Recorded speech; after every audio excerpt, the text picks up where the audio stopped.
Okay, folks, welcome back for another deep dive. And today we're going to be looking at a really interesting topic. Yeah. We are going to be looking at the effectiveness and the vulnerability of air defense systems in Ukraine. Right. And in particular, we've got a series of articles here from Military Watch. Okay. That we're going to be referencing. Yeah, I think it's really interesting. Yeah. I mean, I know you and I have both been following this conflict very closely. Absolutely.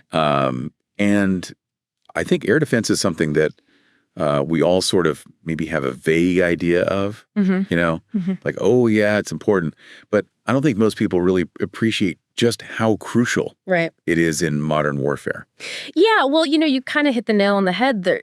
Air defenses are absolutely crucial in modern warfare. Yeah. It's really about controlling the skies, and that's what can be decisive in a conflict. Yeah. And so we're going to be talking about different types of systems. We're going to be talking about surface-to-air missiles like the S-300 and the Patriot. Right. But really, it's about, whoever controls the air can basically strike with impunity, disrupt supply lines. They can really control the enemy's movements. Yeah. So air defense is that critical shield to protect against it all, from fighter jets to missiles to drones. Yeah, it's really interesting because I think back in, World War II and kind of prior to that, air power was certainly important, but I don't think it was as absolutely decisive as it is today. Exactly. And I think a big part of that is, the way that warfare has evolved. Now you've got these very precise weapon systems, you've got things like, ballistic missiles that can, hit a target from hundreds of miles away. Right. And so the ability to defend against that is absolutely crucial. It really is. So let's talk a little bit about the Patriot missile system, because I know that was a big deal when the U.S. decided to send those systems to Ukraine. Yeah, it was a big development. Yeah. And there's a reason for all that hype. The Patriot is designed to be incredibly versatile. It can take down everything from ballistic missiles, like you were talking about, cruise missiles, aircraft, and it combines incredibly powerful radar with long-range interceptors. Yeah. And that gives it a reach and accuracy that few other systems can match. Yeah, so it was presented in the media, as kind of this game changer. That, this is going to really give Ukraine a leg up in this conflict. Exactly. So now let's get into some of these claims that are coming from these Military Watch articles. Okay. In particular, they're saying that Russia has actually managed to target and destroy some of these Patriot launchers and radars. And they're saying that they've used a variety of weapons to do this. They've mentioned things like the Iskander M ballistic missile. Yeah. And I'm curious, what's your take on these claims? Well, first of all, I think it's important to remember that in the fog of war, it's incredibly difficult to verify these kinds of claims. Yeah. Both sides have a huge incentive to spin the narrative in their favor. Right. Russia wants to show that even the mighty Patriot can be defeated. Right. Ukraine and its allies want to maintain confidence in the system. Yeah, of course. So taking any single claim at face value is pretty risky. Yeah, no, I totally agree with that. Yeah. It's always important to be skeptical of information that's coming out of a conflict zone. Exactly.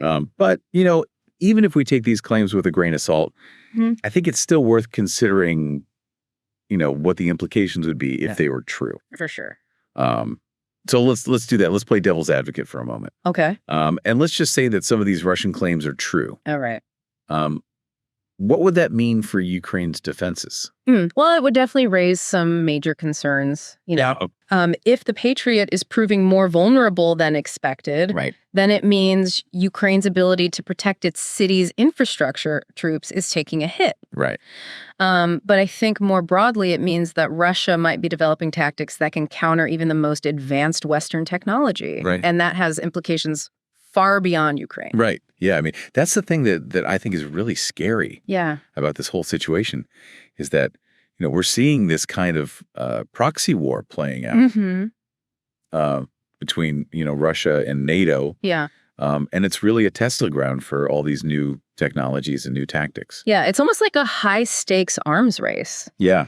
If Russia is finding ways to exploit weaknesses in the Patriot, what's stopping other nations from trying to do the same? Right. This could really push countries to invest even more heavily in their air defenses. Yeah. And in developing new technologies to stay ahead of the curve. Yeah, it's like, you build a better shield, they build a better spear. And then they build a better shield and you build a better spear, and it just keeps escalating.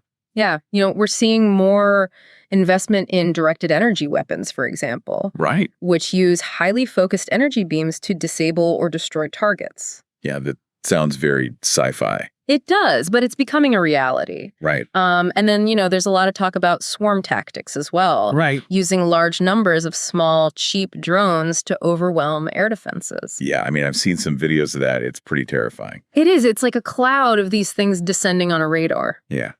So this is definitely something that's being explored right now.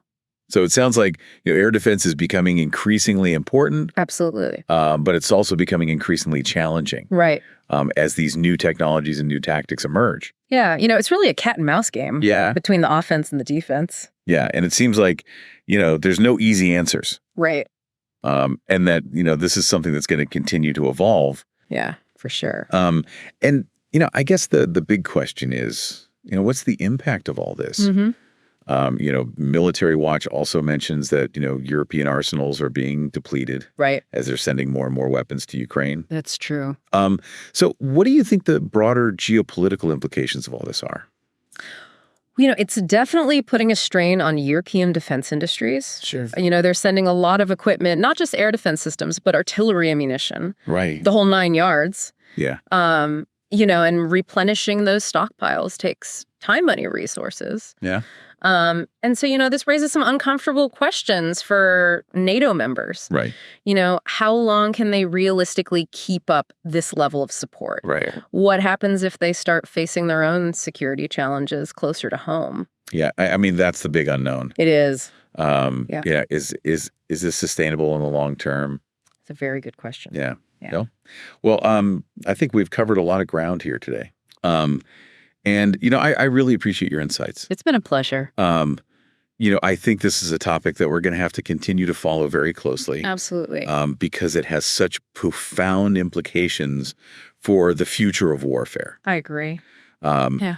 And, I guess the one thing I would leave our listeners with is, we've talked a lot about the possibility of an arms race. Yep.